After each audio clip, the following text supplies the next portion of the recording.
Bom dia a todos vós que nos assistem e nos ouvem em igrejas anfitriãs ou diretamente pela internet. Obrigado por serem conosco. Esperamos que nas últimas sessões tenham sido ajudados, que tenham sido encorajados e que o Espírito Santo tenha falado convosco a fim de que alguma coisa tenha sido investido no vosso coração. Vamos então prosseguir. Nesta sessão quero compartilhar convosco o meu coração sobre o verdadeiro Evangelho, ou seja, a doutrina sã. Nós já mencionamos na última sessão sobre o Evangelho, o espírito do Evangelho, que eu creio terá sido suficientemente clara para que nós estejamos atentos quanto ao perigo de nós fugirmos ou afastarmos-nos do espírito do Evangelho e que tenhamos tido as nossas vidas no fundamento correto e que agora estejamos engajados no caminho estreito e que as nossas vidas tenham sido tocadas pelo Senhor e que o Senhor nos tenha trabalhado em nós para que possamos transportar o verdadeiro espírito do Evangelho e que sejamos capazes de transmitir, a ministrar o Evangelho, assim como o Senhor Jesus e os verdadeiros apóstolos fizeram. Portanto, hoje estamos a falar sobre a doutrina de Cristo, a sã doutrina. Havemos de ver algumas passagens bíblicas para que possamos definir sã doutrina. Não há de ser difícil entender que sã doutrina e verdadeiro Evangelho está plenamente escrito e descrito na Palavra de Deus para os crentes, para que sigam e andem por ele. Ora, a sã doutrina é finalmente a Palavra de Deus. Seja o que for que foi dito por Jesus, qualquer coisa que tenha sido revelada ao coração dos apóstolos, tudo quanto foi escrito pelos apóstolos, pelo ministério do Espírito Santo, é o verdadeiro Evangelho. E nós podemos dizer, como o apóstolo Paulo, que esta é a sã doutrina. Portanto, na Bíblia, no Novo Testamento, não há nada em falta. Por isso, não há necessidade de que alguém vá e tente encontrar ou descobrir alguma coisa a mais, algumas teorias ou coisas que alguém falou. Está tudo escrito na Palavra de Deus. Portanto, a minha descrição de sã doutrina é o fundamento daquilo que já descrevemos, é o fundamento da sã doutrina. Está tudo na Bíblia e nós devemos ter muito cuidado para permanecer na palavra e não afastarmos-nos dela. Portanto, tudo quanto nos foi dito ou foi-nos requerido a realizar deve estar na Bíblia, na Palavra de Deus. E se não está na Palavra de Deus, então deve ser rejeitado. É tão simples quanto isso. Não há nada no meio. Não há como comprometermos aquilo que é aceitável é ou na palavra ou não está na palavra. Se aquilo que ouves e tem sido dito não está na palavra de Deus, não é sã doutrina, é chamado falsa doutrina. É simples perceber, porque Jesus falou, ensinou sobre a vida nova do cristão. E os primeiros apóstolos que estavam com ele, e o apóstolo Paulo, eles trouxeram mais luz para suportar aquilo que Jesus lhes falou. O Espírito Santo revelou-lhes isso de uma forma profunda para que eles pudessem compreender, porque no tempo em que Jesus falou, eles não eram capazes de compreender. Mas Jesus falou muito sobre a vida cristã e alguns dos apóstolos, como Pedro, Tiago, João e também o apóstolo Paulo, de forma clara definiram aquilo que Jesus estava a falar, do que Jesus estava a falar.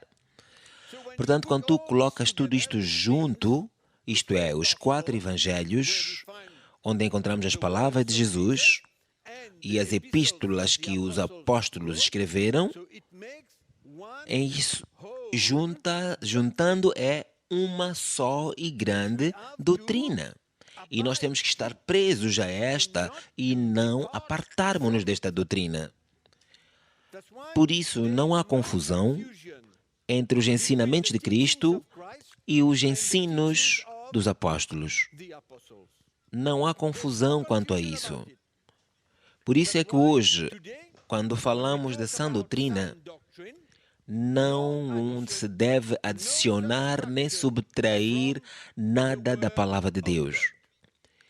Isso tem que estar bem claro, porque vai nos ajudar, como pastores, como igreja, a encontrarmos a sã doutrina quando olhamos para a palavra de Deus. Por isso é que é importante para nós, pastores, examinar, e os crentes também, examinarmos aquilo que nós pregamos e aquilo que os crentes ouvem, aquilo que nos tem sido ensinado. Eu creio que é tempo, nestes últimos dias, de que nós devemos examinar aquilo que nós pregamos. E todos os pastores hoje devem despender tempo para examinar aquilo que pregam. Será que é sã doutrina? Existe alguma coisa onde estamos a apartar-nos da sã doutrina? Isso é o que Deus nos diz. A igreja não pode continuar a seguir doutrina de homens, não importa quem esse homem seja. Não é uma questão de olhar para um ministério e ver que existem 5.000 seguidores ou membros na igreja e dizer, bom, então devem ter uma sã doutrina. Essa não é a conclusão correta. Não, não, não. Porque os pastores têm a tendência a seguir homens famosos, pessoas renomadas. E também têm a tendência de ler livros. Muitos livros existem. Há muitos livros cristãos. Como é que podemos reconhecer? Como é que podes reconhecer se aquilo que estás a ler é sã doutrina ou se não há nesses livros falsa doutrina?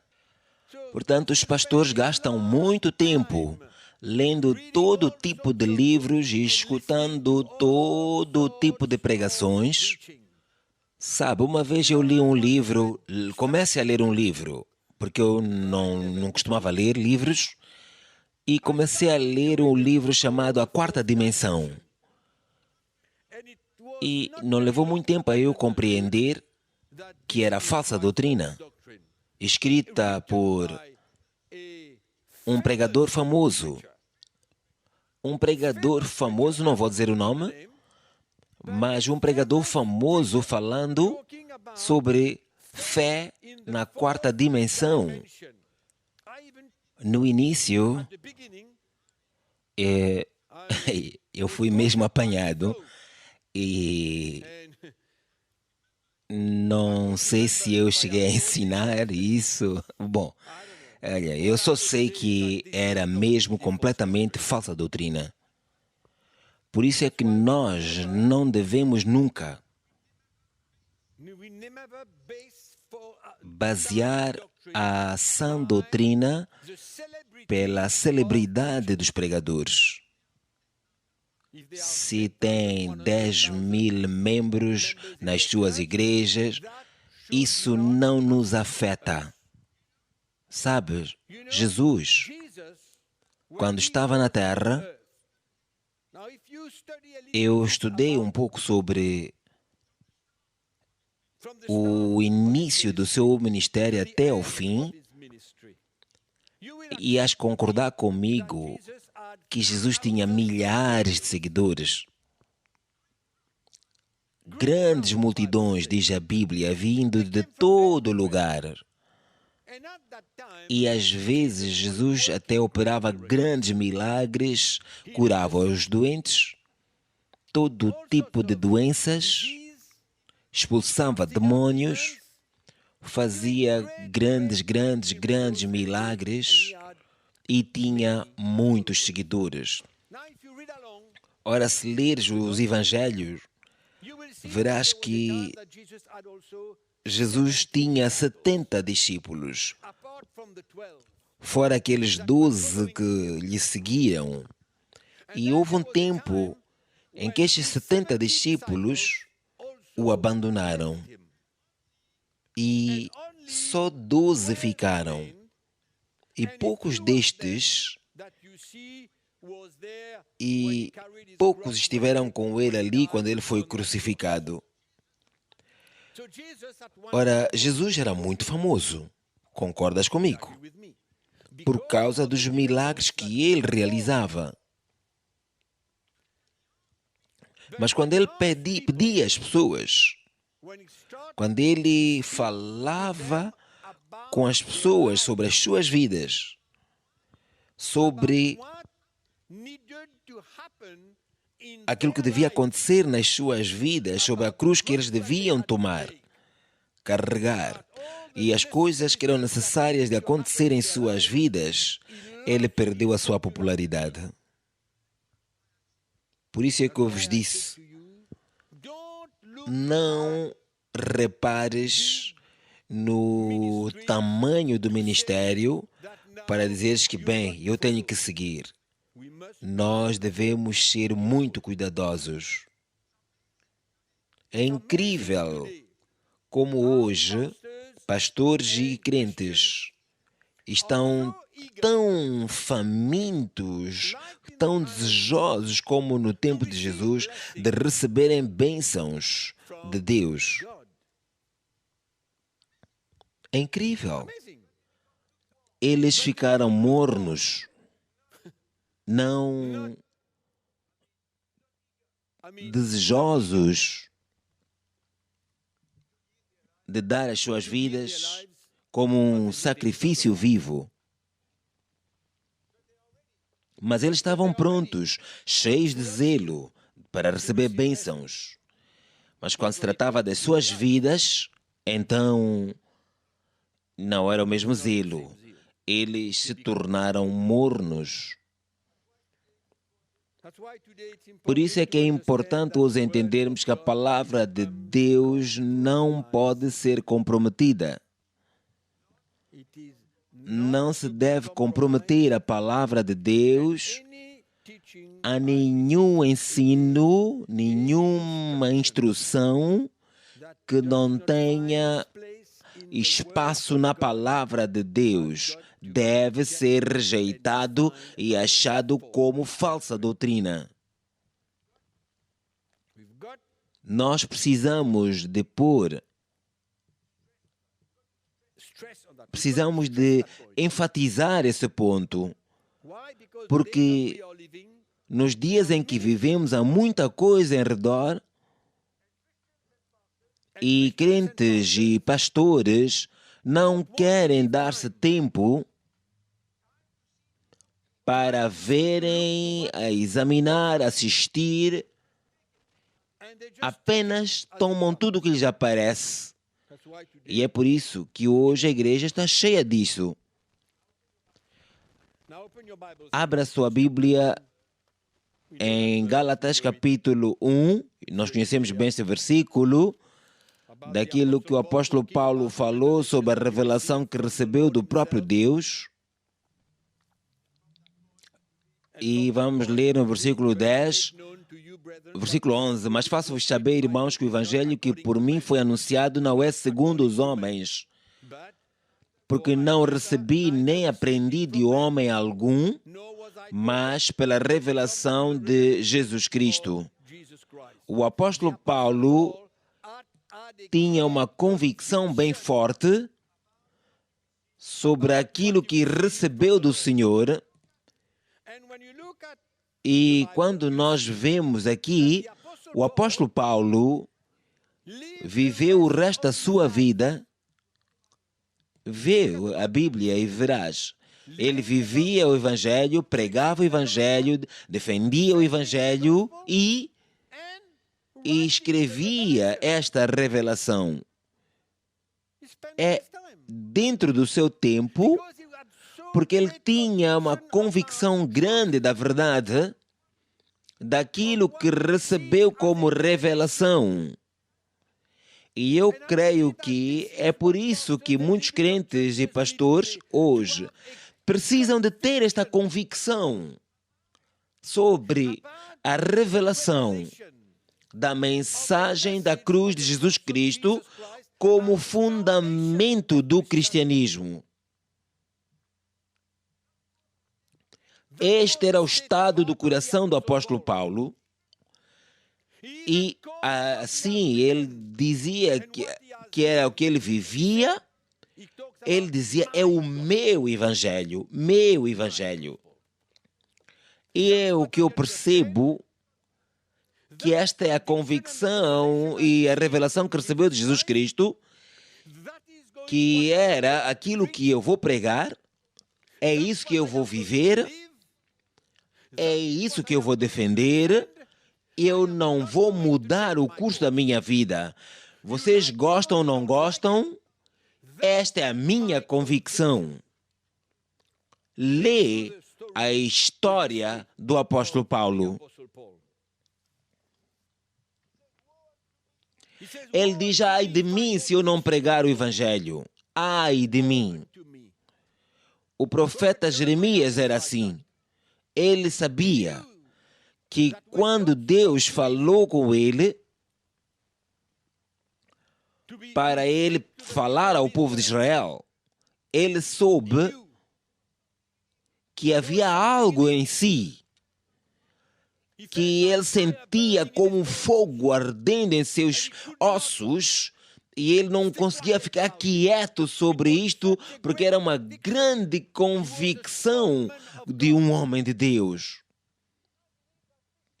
E eu creio que é isto que deve ser a igreja, homens de Deus. Homens de Deus que têm convicção. Sabias hoje que existem milhares e milhares de pastores que andam de doutrina em doutrina? Eles não têm uma grande convicção daquilo em que acreditam. Não era assim com o apóstolo Paulo. Jeremias e Paulo e os primeiros apóstolos não conseguiam ficar calados sobre isso, porque isso ardia dentro deles. Há um momento em que tu podes pregar o evangelho e pregar, e fazes como todas as outras pessoas, mas temos que chegar a um momento onde há algo ardendo dentro de nós e nós temos uma grande convicção acerca da grande verdade que está dentro de nós e é sobre isso que nós vamos pregar. Sã doutrina. Que o Senhor nos ajude. Paulo sabia que aquilo que ele recebeu é aquilo que Deus queria que ele anunciasse ao povo, para pregar e instruir o povo. Vamos para 1 Timóteo capítulo 1. Eu quero que vejas e sintas o coração deste homem, como ele estava preocupado com a igreja e que a doutrina anunciada à igreja, a sã doutrina, 1 Timóteo capítulo 1, versículo 3, como te roguei quando parti para Macedônia, que ficasse em Éfeso, para advertires a alguns que não ensinem outra doutrina.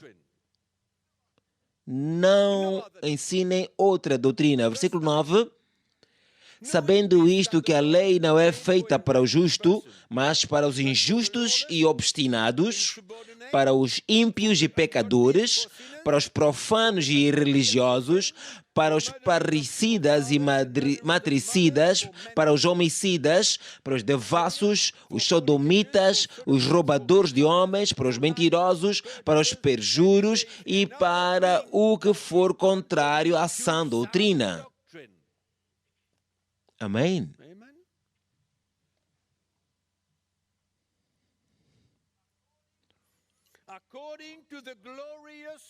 Conforme o Evangelho da glória de Deus, bem-aventurado que me foi confiado.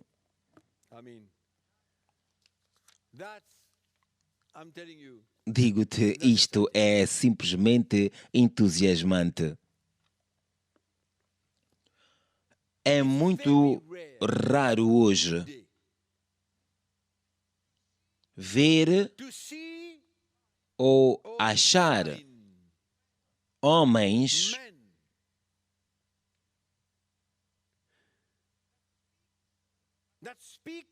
que estão determinados ou que falam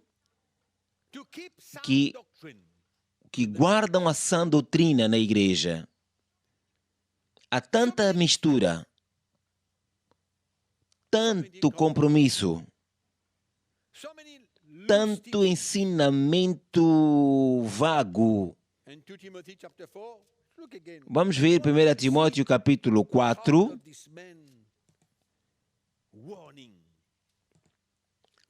As instruções que Paulo dá a Timóteo sobre os perigos de apartarem-se da sã doutrina.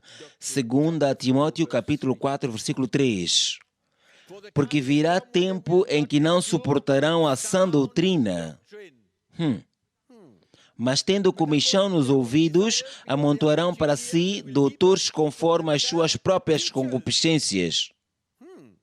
Professores que estão prontos não para permanecerem na sã doutrina e hão de afastar os seus ouvidos da verdade e virar-se-ão para fábulas. Mas tu, sê sóbrio em tudo. Sofre as aflições, faz a obra do evangelista, cumpre o teu ministério. Houve tempo em que o apóstolo Paulo estava ciente de várias falsas doutrinas e ele estava muito preocupado com a igreja,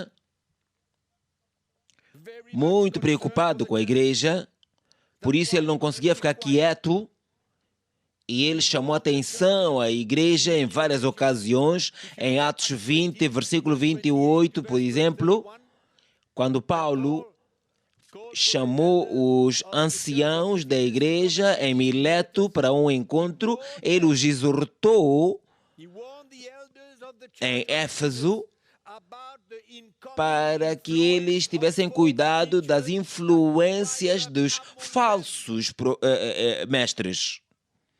É isso que o diabo está a fazer hoje. É isso que o inimigo está a fazer hoje para perverter o Evangelho de Jesus Cristo. Por isso diz nos últimos versículos: atenção, vê, eu investi toda a minha vida com todo o conselho de Deus, a revelação de Cristo na tua vida. Por isso, presta atenção. Não sejas achado com qualquer doutrina que apareça por aí. Há muitos espíritos sedutores nos últimos dias. E há uma coisa que o diabo deseja é destruir a verdade. Ele quer atacar a palavra de Deus, a sã doutrina. E ele é o autor da confusão na igreja, usando homens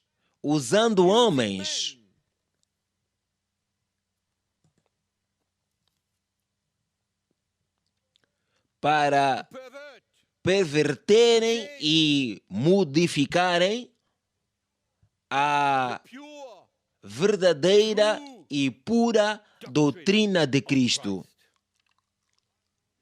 Por isso é que Paulo lhes diz: eu dei a minha vida, eu coloquei a minha vida e trouxe toda a revelação que eu recebi.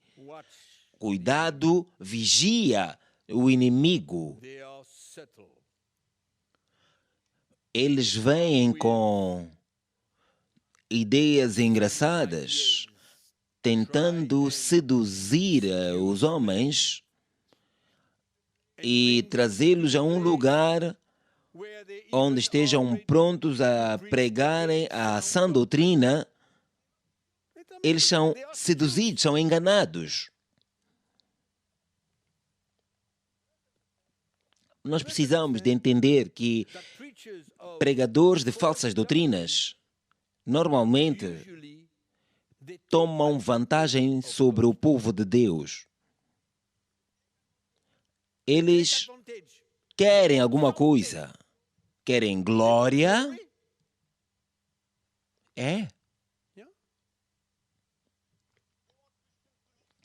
Querem que os crentes vivam para eles,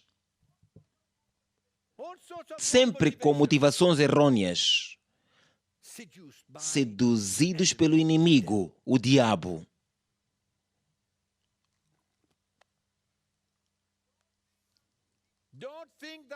Não penses que é um simples pensamentozinho que vem à cabeça de alguém. Em Filipenses capítulo 1, Paulo está na cadeia. No versículo 16 ele diz: uns na verdade anunciam a Cristo por contenção.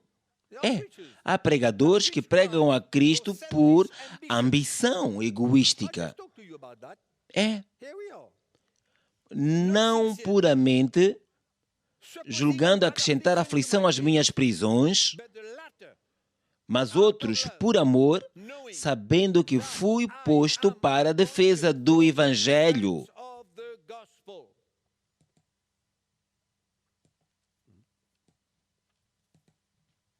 Paulo foi chamado para defender o Evangelho. Nós fomos chamados para defender o Evangelho. É apenas o apóstolo Paulo? Não. Todos nós, pastores, fomos chamados para defender o Evangelho.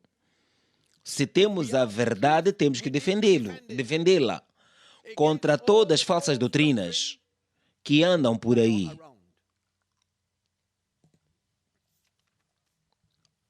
Em Gálatas capítulo 2, no fim dos tempos, Paulo levanta-se para desafiar aqueles que querem torcer o Evangelho. Versículo 3. Mas nem ainda Tito, que estava comigo, sendo grego, foi constrangido a circuncidar-se. E isto por causa dos falsos irmãos, não falsos estranhos, falsos irmãos, que se intrometeram e secretamente entraram a espiar a nossa liberdade que temos em Cristo Jesus para nos porem em servidão, aos quais nem ainda por uma hora cedemos com sujeição, para que a verdade do Evangelho permanecesse entre vós. Não comprometam. Não andem com eles. Mas é preciso defender o Evangelho. Ele diz que vocês não me vão roubar da minha liberdade. Eu não hei de andar e estar convosco. Eu levanto-me para defender o verdadeiro Evangelho. Não vou me dobrar diante de ninguém. Não hei de aceitar andar com a multidão. Não. Nunca. Deixa-me dizer que hoje a igreja está no meio do conflito e numa batalha entre a doutrina verdadeira e falsa. Há uma batalha no espírito. Há uma batalha no espírito. O grande ataque de Satanás contra a igreja é corromper a verdade. Corromper a verdade. Infelizmente, ele usa pregadores, cristãos, para dividir, levar o coração do povo para fora do Evangelho. Mas se leres em 2 Timóteo capítulo 4, versículos 3 e 4, 2 de Pedro já mencionamos, 2 de Pedro capítulo 2, versículos 1 a 3, ambos, Paulo e Pedro, exortam a igreja sobre os falsos profetas e os falsos ensinamentos dos últimos tempos.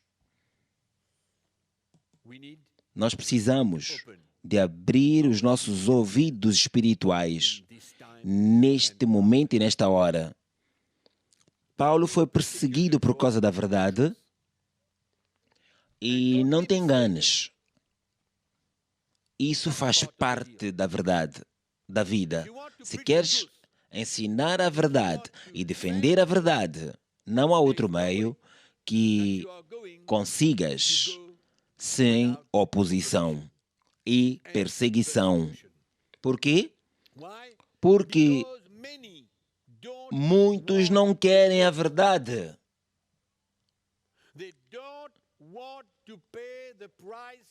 Eles não querem pagar o preço de viver em conformidade com a verdade. Em Gálatas capítulo 5,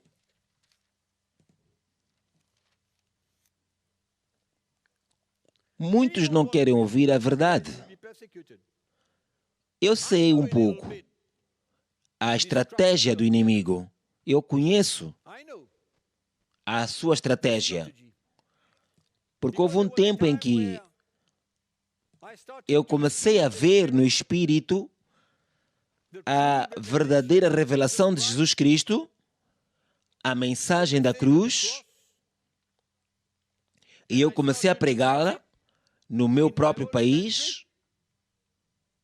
Nunca esperei nenhuma oposição, porque quando ouves o Evangelho e tens a verdade, tu queres que todo mundo ouçam e sejam abençoados. Essa é a motivação de qualquer um que recebe a palavra.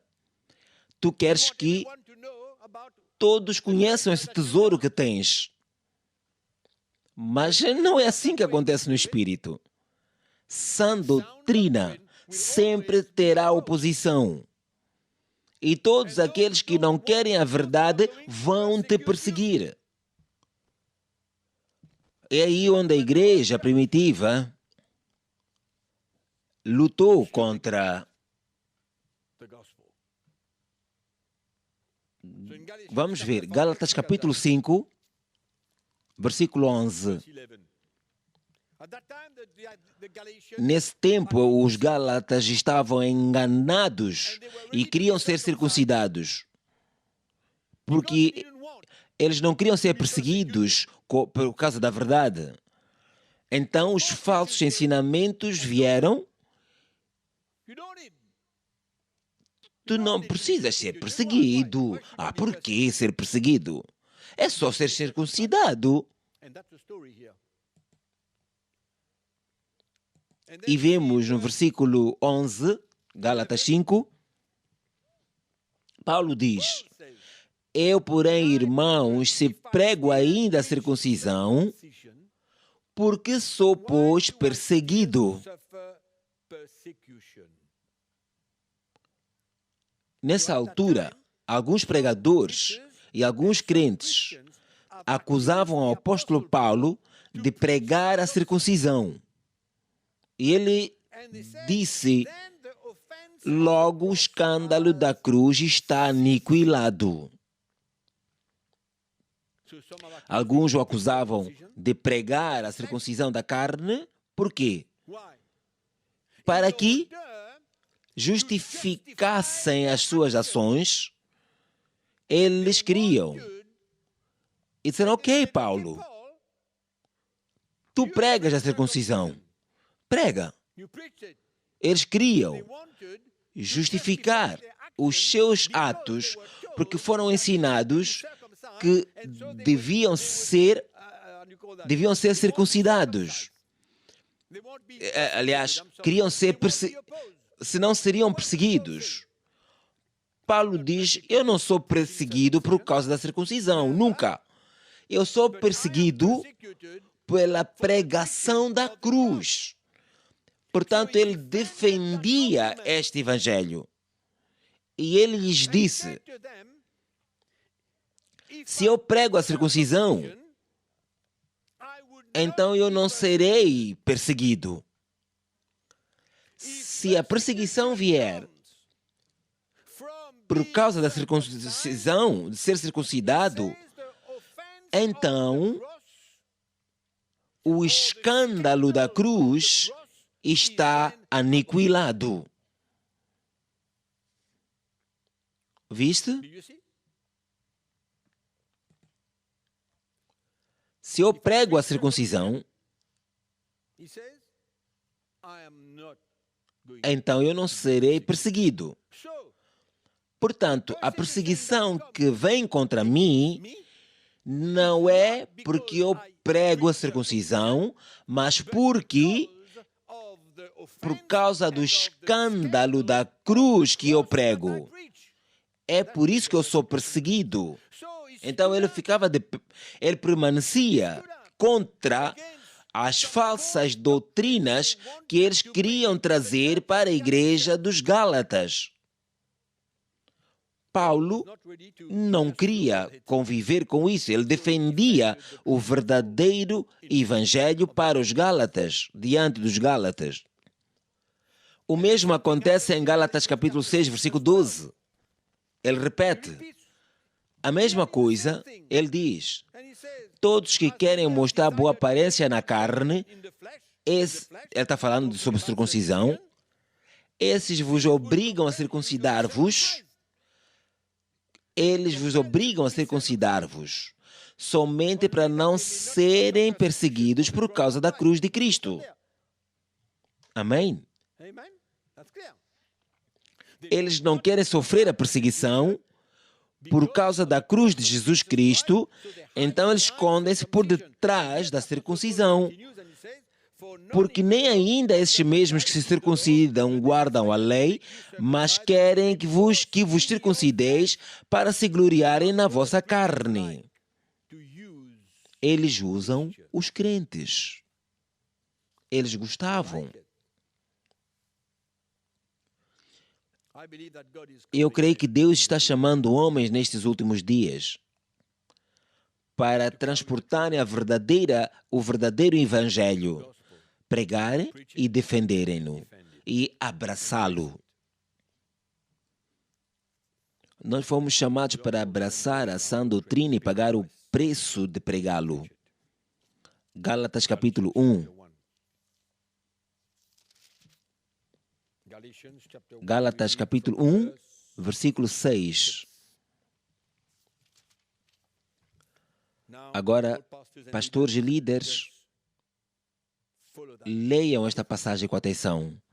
Maravilho-me de que tão depressa passasseis daquele que vos chamou a graça de Cristo para outro evangelho, o qual não é outro, mas há alguns que vos inquietam e querem transtornar o evangelho de Cristo.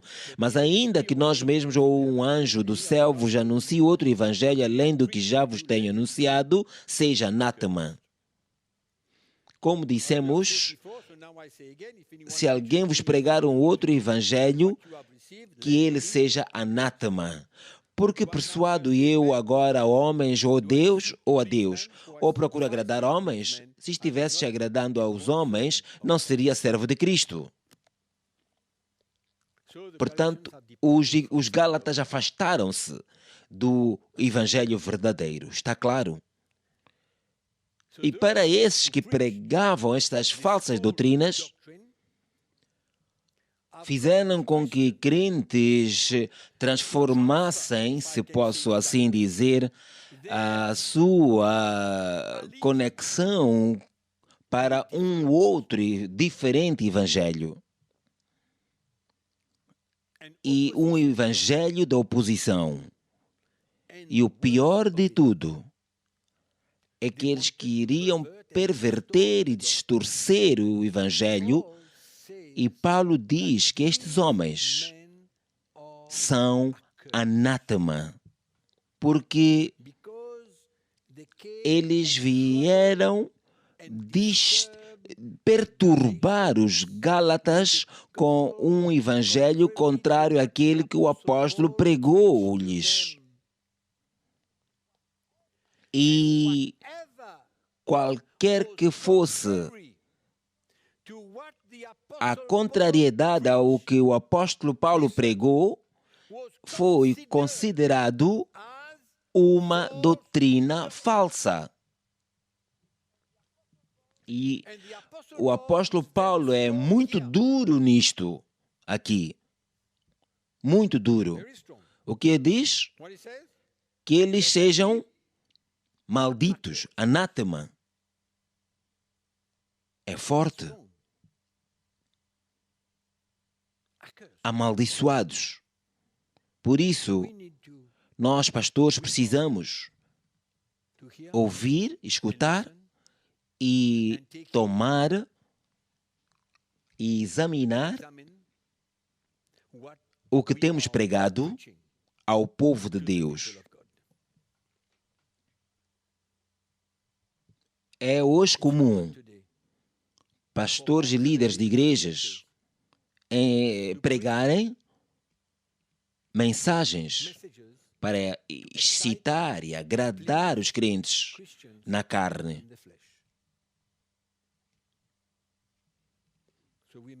Portanto, precisamos de ser muito cuidadosos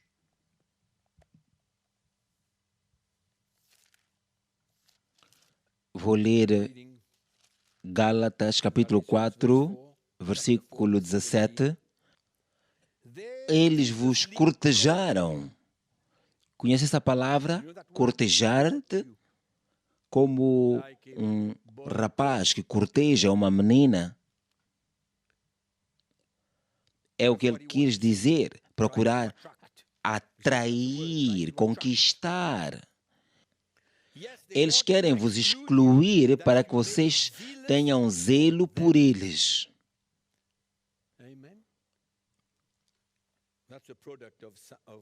Este é é um resultado da falsa doutrina. Deixem-me continuar. e dar-vos uma lista de famosas doutrinas falsas.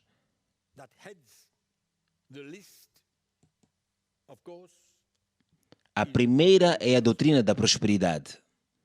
É óbvio.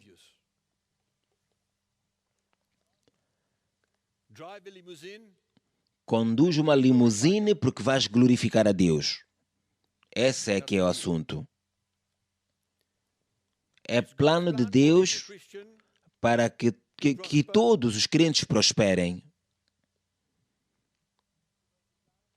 Para multiplicarem, serem ricos e terem muitas coisas.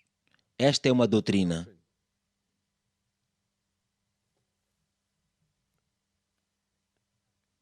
E deixe-me dizer que esta doutrina matou a vida do espírito da igreja. Fez com que os cristãos buscassem coisas em lugar de buscarem ao Senhor. E esta doutrina veio da igreja do primeiro século e fez parar o crescimento da igreja. Os crentes pararam de crescer porque estavam a buscar coisas que podiam ver e tocar. Mas a outra falsa promessa, ligada a dinheiro, há muito dinheiro nisso. Sabe, às vezes os crentes têm que pagar pela cura, pelas bênçãos, pelas orações. Eu conheço um bispo que pede dinheiro e para colocar pastores como bispos ao preço de $500 para colocá-los como bispos. É incrível. É ridículo. Mas é verdade. Por que eu estou a dizer isso? É porque é verdade. Mas também existem as sessões de libertação de demônios em cristãos. Como se os crentes pudessem ser endemoniados. Em muitas vezes que eu andei por África a pregar o Evangelho, ensinar, eu confrontei isso. Porque nas minhas mensagens eu sempre falo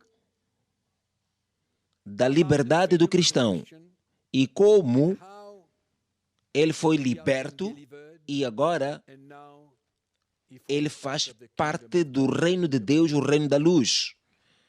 E muitas vezes eles são desafiados com essa mensagem.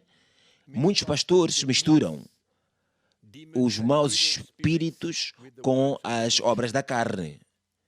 E o resultado é que os crentes sofrem porque pastores gastam tempo expulsando demônios dos crentes. Isso é uma falsa doutrina. E há uma coisa que é séria. É que os crentes têm o poder de Deus para criarem o que eles querem. Porque as palavras têm um poder criador. Eu, cristão, tenho esse poder para criar o que eu quero. Pelas palavras que falamos. De facto, eles são pequenos deuses. E decidem sobre o seu destino. Não é Deus quem decide. São eles que decidem sobre o seu destino. Por causa da fé que eles têm, que há neles, eles são super-homens. E a Bíblia ensina sobre a nossa fraqueza e a força de Deus. Destrói o Evangelho.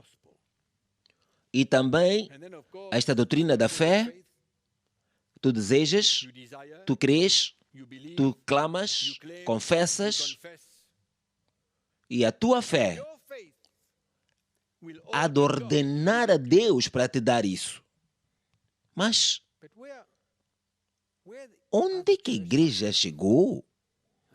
Ordenar a Deus para te dar, porque tu desejas, tu crês, tu clamas, tu confessas, e então a tua fé faz essas coisas acontecerem. Com certeza, todos os crentes saltam para o Benny Hagin e que ficou muito excitado com isso. E ele se tornou tão decepcionante. O poder da confissão pela fé. Ter fé. Você deve confessar. Eu andei nisso. Nessa experiência. Confessar a palavra de Deus, confessar as Escrituras, para que recebesse todas as bênçãos de Deus. Eu tinha que memorizar as Escrituras de todas as bênçãos que eu podia querer ter da palavra de Deus. Mas se vires na palavra de Deus, verás que tu primeiro tens fé e depois tu confessas o que crês. O contrário não é doutrina sã. Por isso é que os crentes estão cansados hoje, porque confessam e nada acontece. Mesmo em Marcos capítulo 11, onde o Senhor fala sobre o ordenar a montanha, fala. Mas primeiro, tens que crer em teu coração. E se duvidares em teu coração, nada vais ter. Se tu não duvidares e creres em teu coração e confessares, então acontecerá. Por isso é que o apóstolo Paulo diz, eu creio, por isso falei. É incrível como podes torcer completamente as Escrituras. Também existe o óleo ungido, a água ungida. Eu vou ser muito rápido nisso. Há pastores que ganham dinheiro vendendo isso. Há tanta confusão aí nos círculos cristãos. E também existe a doutrina de ser livre. Tenha mais que uma mulher. Tens a tua mulher, mas podes ter uma outra também por aí. Isso é pregado em igrejas. É uma falsa percepção do que é a graça que não leva as pessoas ao arrependimento e à santidade para que mantenham-se pecando, escondendo-se por detrás da graça. E por que devemos sofrer se Jesus já sofreu por nós? Então não precisas levar a tua cruz, não tens que te identificar com Cristo. Entretanto, é o fundamento da fé cristã. Existe tanto de que falar sobre as falsas doutrinas. Há tanto a que referirmos.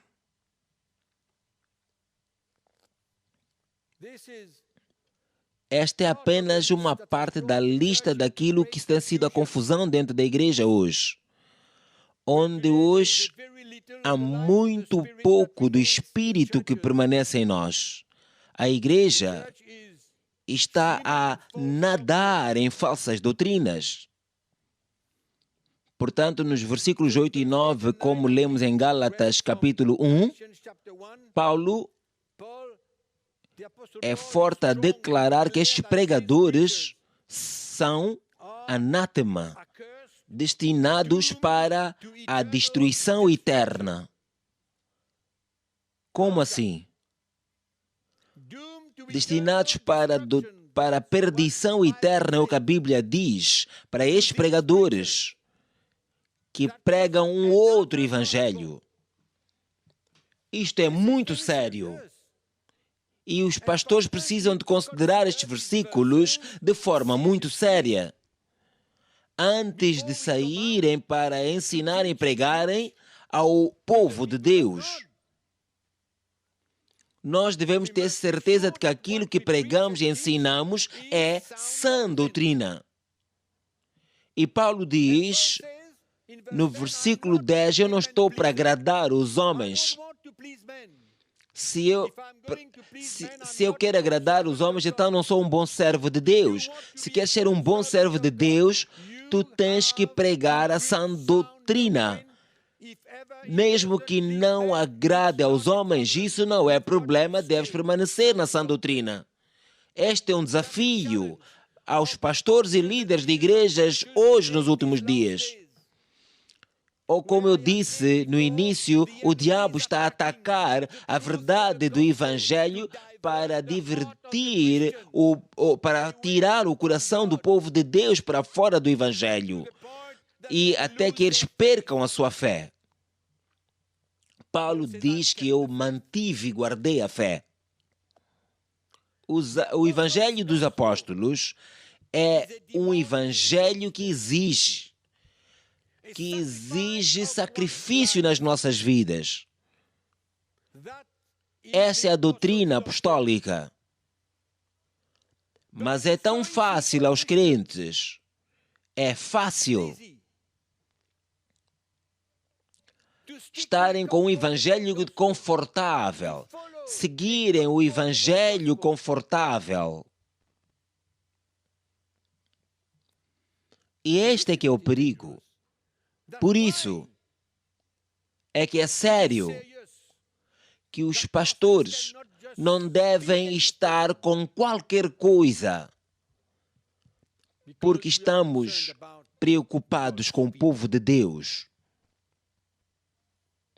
É por isso que eu sempre digo, se um pastor quer viver de forma contrária ao Evangelho, faz isso por ti mesmo, mas não leves o povo de Deus contigo.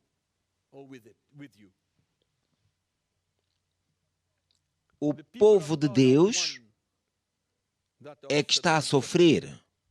O povo de Deus, por causa das falsas doutrinas.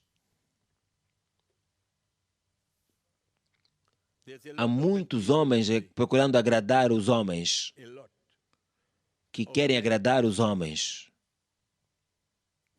Eles querem dar ao povo um evangelho que conforta e lhes faz alegres, mas nenhuma vida de entrega. 2 Timóteo capítulo 2. Este é o plano de Deus. Paulo fala a Timóteo, capítulo 2, versículo 15. Procura apresentar-te a Deus aprovado. Por outras palavras, ter a aprovação de Deus. Como?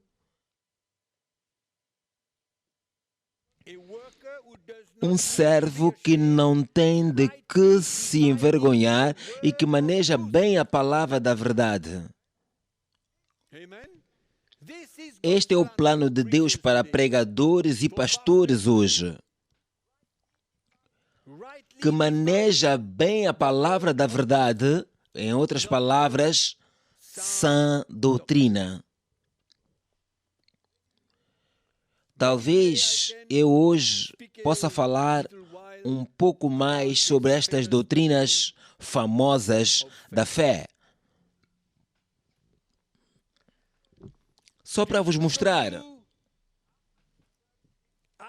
o quanto a igreja precisa de voltar atrás para a verdadeira doutrina da fé. Em primeiro lugar, sabemos, Efésios capítulo 2, versículo 8, fala de fé para a nossa salvação. Todos somos salvos pela fé, pela graça, através da fé. Deus nos deu uma fé para que nós creiamos em Jesus e sejamos salvos. Fé para a salvação. E também quando olhas para as Escrituras, na Bíblia vês, na Nova Aliança, vemos que Deus dá fé para que o seu plano se cumpra. Por isso é que Ele nos dá a fé. para que a sua vontade se realize, para que nós trabalhemos com Ele, para realizarmos a sua vontade, para fazermos os seus planos para o reino de Deus. Essa é uma das razões porque que Deus nos deu a fé, para que façamos aquilo que fomos chamados a fazer pela fé, para agradar e obedecer a Deus. Abra a tua Bíblia em Atos capítulo 21. Agora vemos de novo o apóstolo Paulo. Esta situação em Atos capítulo 21, versículo 13.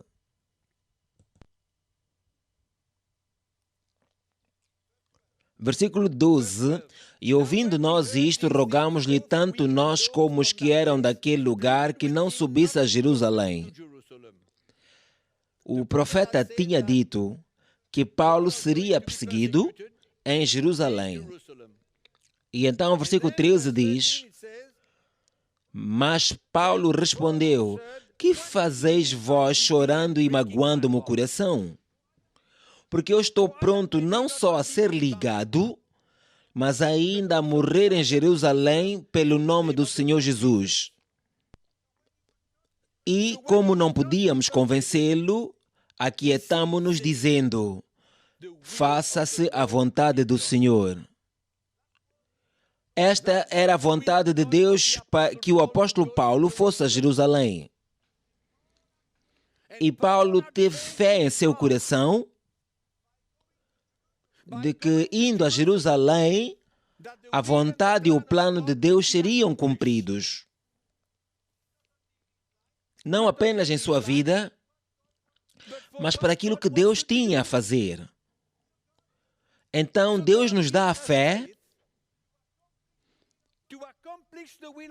para que cumpramos a vontade de Deus, para fazer a sua vontade. E Deus também nos dá a fé para o nosso crescimento espiritual quando nós tomamos a nossa cruz para o seguir. Abra a tua Bíblia em Hebreus capítulo 12. Hebreus capítulo 12 vem logo depois do capítulo 11, que é sobre a fé. Fala de todos os homens e mulheres de Deus que tiveram fé para fazer aquilo que Deus lhes incumbiu. Eles tinham fé pelas suas vidas. E capítulo 12, versículo 1 diz: E nós também que estamos cercados de uma grande nuvem de testemunhas, deixemos todo o embaraço e o pecado que tão de perto nos rodeia e corramos com paciência a carreira que nos está proposta. Aí estamos, olhando para Jesus, o autor e consumador da nossa fé, o qual, pelo gozo que lhe estava proposto, suportou a cruz, desprezando a afronta, e assentou-se à destra do trono de Deus. Amém? Portanto, o autor do livro aos Hebreus encoraja-nos a olhar para Jesus, como ele foi para a cruz, e sendo ele o autor e consumador da nossa fé. Ora, quando nós tomamos a nossa cruz, nós temos que confiar nele e temos que crer, temos que ter fé na sua graça e no seu poder. Aí é que nós tomamos a nossa cruz para o seguirmos. Portanto, estamos a falar sobre a fé pelas coisas espirituais, para aquilo que Deus quer realizar na construção do seu reino. Fé para permanecer nas provações e nas tribulações. 2 Timóteo capítulo 4, versículo 16.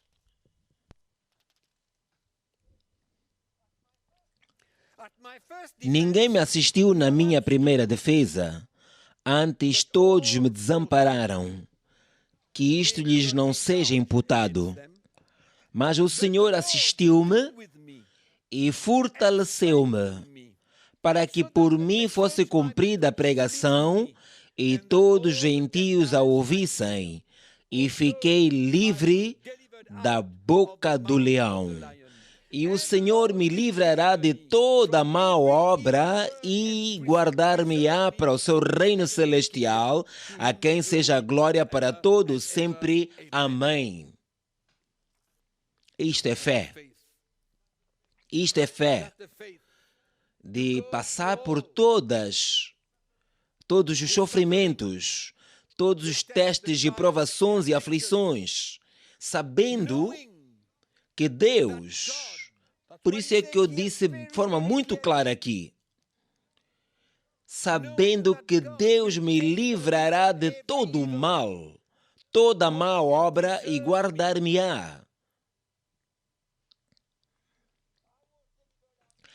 Eu fui liberto da boca do leão. Ele confiou no Senhor no meio de todas as suas dificuldades, todos os testes e provações, ele teve fé. Percebamos por que Deus nos dá a fé. Efésios capítulo 6, versículo 16.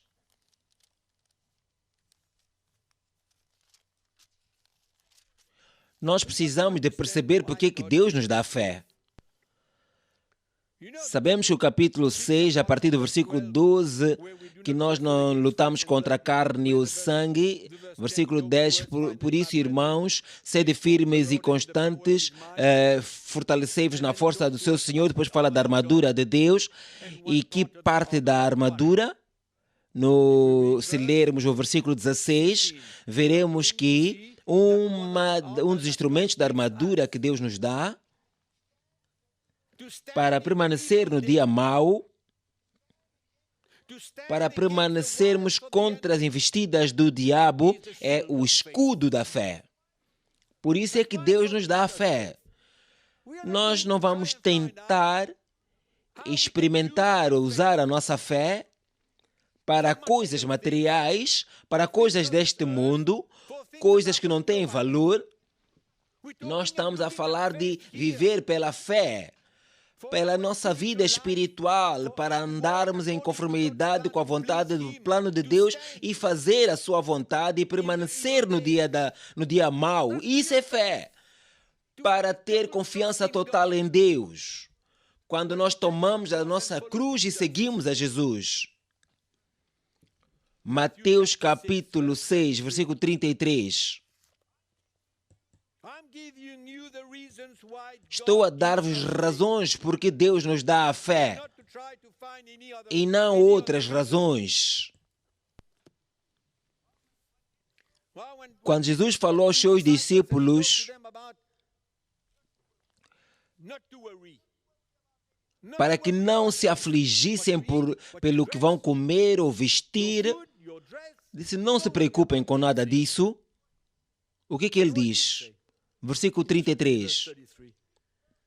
Mas buscai primeiro o reino de Deus e a sua justiça, e todas estas coisas vos serão acrescentadas. Não vos inquieteis, pois, pelo dia de amanhã, porque o dia de amanhã cuidará de si mesmo. Basta cada dia o seu mal. Amém? Fé em Deus. Ele é aquele que cuida de nós, que providencia para nós. Amém? Enquanto servimos ao Senhor, buscando o reino, não te aflijas, tenha fé. Vamos. Deus diz, deixa-me tomar conta de ti. Eu tenho tantas experiências sobre como Deus tomou conta de mim e da minha família em tempos de tribulação e de carência. É nesse momento que tens que ter fé no Senhor e confiar nele e ter fé, mantém a paz e não te aflijas. Como é essa fé? É ter esta fé naquele que cuida de nós, porque ele é o bom pastor, ele é o provedor de todas as coisas. Isso é fé, é sã doutrina. Não encontro em nenhuma parte da Bíblia que Deus nos dá fé para ficar cada vez mais rico e rico e rico, para continuar a prosperar materialmente para os nossos próprios propósitos, ou para nos tornarmos ricos, para multiplicar a riqueza que temos. Não está escrito na Bíblia isso. Para terminar, deixa-me dizer, é prerrogativa de Deus e não dos homens a nossa bênção. Deixa-me dizer isso de novo. É prerrogativa de Deus e não dos homens ser abençoados. Ninguém decide isso, é Deus quem decide. E se Ele o quer fazer, a Ele é a glória. Se Ele não nos dá, nós damos-lhe glória. Amém? Por isso é que a Bíblia fala em várias partes que nós devemos estar satisfeitos com aquilo que nós temos. Por isso eu disse, isto é sã doutrina. Esta sã doutrina. Mas a igreja se desviou, usando a fé para outras razões. Por isso é que temos que estar na sã doutrina. Eu escrevi um livro muito pequeno sobre os desafios da cruz. E mostra uma coisa, que para cada doutrina da nova aliança, o fundamento é o próprio Jesus. A cruz de Jesus. E a cruz que nós temos que tomar. Toda doutrina na nova aliança, toda doutrina tem a sua fundação em Jesus. A cruz do Senhor Jesus. E a cruz que nós devemos carregar. E no momento em que nós fugimos dessa cruz para estabelecer uma doutrina, nós estamos a dirigir-nos para as falsas doutrinas. O livro é livre, é grátis. No site do CTMI, podes ler, é livre. E creio que serás abençoado.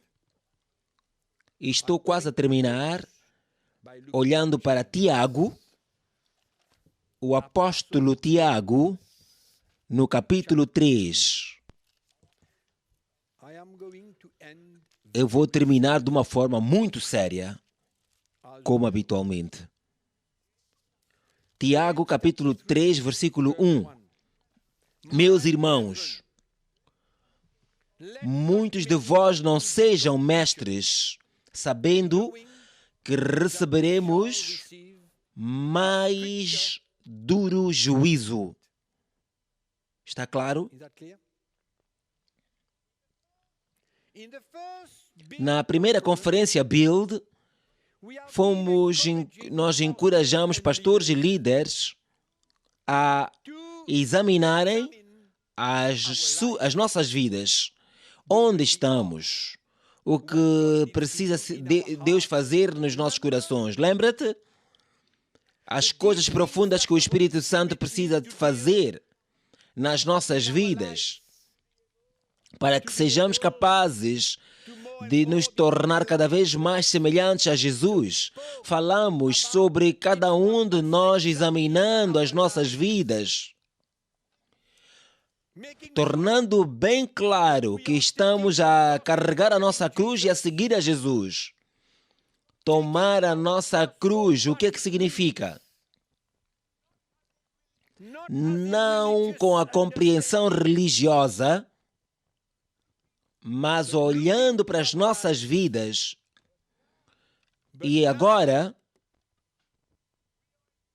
nós estamos a encorajar pastores e líderes a examinarmos a nossa doutrina, que é tão séria Sabe, quando o apóstolo Paulo era perseguido e tinha oposição, ele não se defendeu, não andou a lutar e para que as pessoas percebessem que ele tinha razão. Não. Ele defendeu a sua vida pelo modo como andou e como ele pregava. É por isso que nós, passo a passo, examinamos as nossas vidas e queremos crescer e queremos tornar-nos bons servos de Deus. Queremos ser exemplo, queremos ser modelo. Vimos isso na primeira conferência. Build número 1. Mas eu creio que o Espírito Santo quer que também realmente enfatizemos a nossa doutrina. Vamos examinar a nossa doutrina. Nós somos e teremos que prestar contas a Deus. Essa é a atenção que nos chama Tiago, o apóstolo. Na minha experiência com o Senhor, desde que o recebi e comecei a compreender a mensagem da cruz, há muitas crenças erradas e nós temos que afastá-las, porque elas não se conformam com a sã doutrina. É por isso que este versículo da Bíblia precisa da nossa atenção. Precisa da nossa consideração, da consideração de cada pastor. Porque nós seremos julgados por altíssimo padrão. É o que diz aqui Tiago. Uma severidade no juízo. É o que diz. Por quê? Porque nós falamos sobre Deus, acerca de Deus, então devemos falar a verdade. E somente a verdade. Nós somos responsáveis diante de Deus e diante do povo de Deus pela doutrina que nós ensinamos e pregamos. Somos responsáveis. Nós havemos de prestar contas diante de Deus e isso é sério. Por isso é que o temor de Deus deve voltar para a vida dos pregadores para que percebam que não podem fazer nada mais nem agradar a ninguém. Isso é assunto muito sério. Há tantos fogo estranho na igreja hoje. Em Levítico capítulo 8 lemos o que fala? Fala dos filhos de Arão, o sacerdote. Capítulo 8. Eles foram consagrados com o óleo da unção. No capítulo 9, eles ofereceram seu primeiro sacrifício. No capítulo 10, eles trouxeram fogo estranho.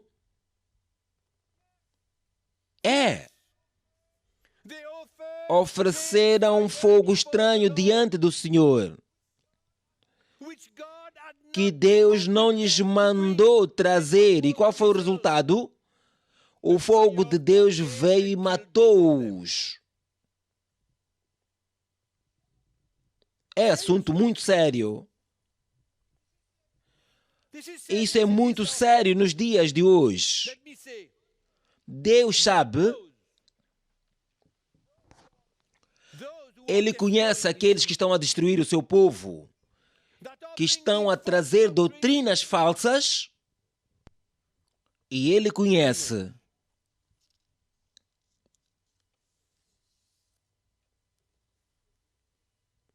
Porque cura a igreja e Ele vai julgar a qualquer um que Ele quiser. Ele vai fazer o que Ele quer. e ele vai julgar como quer. Quando ele encontra o bem a fazer, eu estou sendo sério.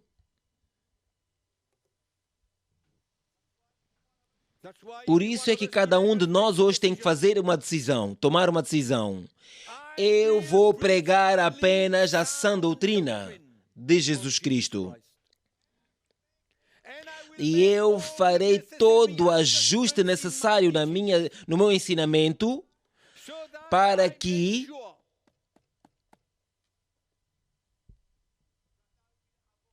eu evite a todo custo o julgamento de Deus.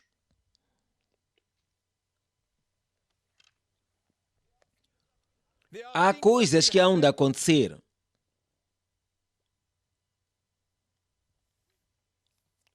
Que parecem estranhas, mas Deus sabe o que Ele vai fazer e como vai fazer.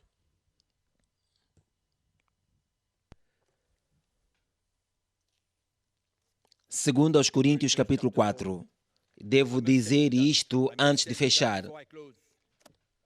Segundo aos Coríntios, capítulo 4, versículos 1 a 6, escuta com atenção.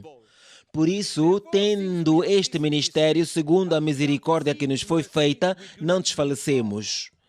Antes, rejeitamos as coisas que por vergonha se ocultam, não andando com astúcia nem falsificando a palavra de Deus. E assim nos recomendamos à consciência de todo o homem na presença de Deus pela manifestação da verdade.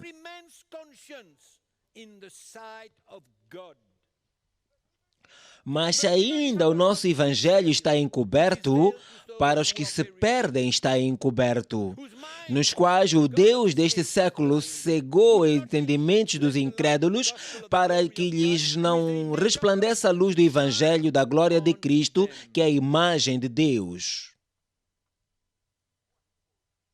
O que Paulo está a dizer? Nós não alteramos, não modificamos a palavra de Deus, não usamos-la de forma desonesta. Paulo diz que nós nos encomendamos a vocês e porque temos uma pura consciência. Nós estamos prontos para tomar a responsabilidade, porque nós não torcemos a palavra de Deus como muitos fazem. Nós não manipulamos a palavra de Deus de forma enganosa. Por isso nos encomendamos a vós e às vossas consciências. E, com certeza, isso significa que estamos orgulhosos de ser capazes de nos entregarmos a vocês com a sã doutrina. O apóstolo Paulo sabia que estava a investir na sã doutrina e que aquilo em que estava a investir não feria a sua vida espiritual e a sua consciência. Ele dizia aos crentes que estava tudo diante dos seus olhos, mas muitos, até pastores, têm diante de si um véu quanto à revelação. A sã doutrina e a palavra de Deus, o verdadeiro evangelho. Deus conhece quem é que está a destruir o povo de Deus com falsas doutrinas. Por isso é que eu disse mais cedo que Ele há de julgar e fará o que lhe apraz, aquilo que Ele achar que é bom fazer. E eu fecho, deixando-te uma recomendação. Eu te recomendo, se tens ouvido a mensagem da cruz, eu te encorajo a que faças 4 coisas a fechar. Primeiro, ouviste o evangelho, não hoje, desde o princípio. Na primeira conferência Build sobre a mensagem da cruz. Se ouviste essa mensagem, a minha primeira recomendação, toma a tua cruz. Segue a Jesus. Ao colocar a tua vida no altar para que Deus te molde a imagem e semelhança de Jesus, Jesus há de te ajudar a discernir entre o falso e a sã doutrina verdadeira. Jesus vai te preservar e ajudar-te a discernir, a tomar a tua cruz e permitir que Deus trabalhe contigo como Ele quer. Recomendação número 2. Trabalhem em conjunto como uma equipa e vocês serão protegidos das falsas doutrinas, porque um sozinho fica vulnerável quando está sozinho e a igreja é vulnerável quando o pastor fica isolado, sozinho. Recomendação número 3. Não corras atrás de todo tipo de doutrinas que todos os pregadores trazem por aí. E a recomendação número 4. Examina aquilo que tu pregas. E eu adiciono algo mais. É 4B. Vigia, ouve. Assiste o www.ctmi.com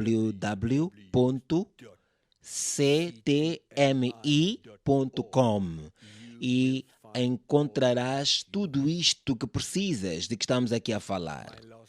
Meus irmãos, Deus está levantando homens para falarem a verdade e defenderem a verdade.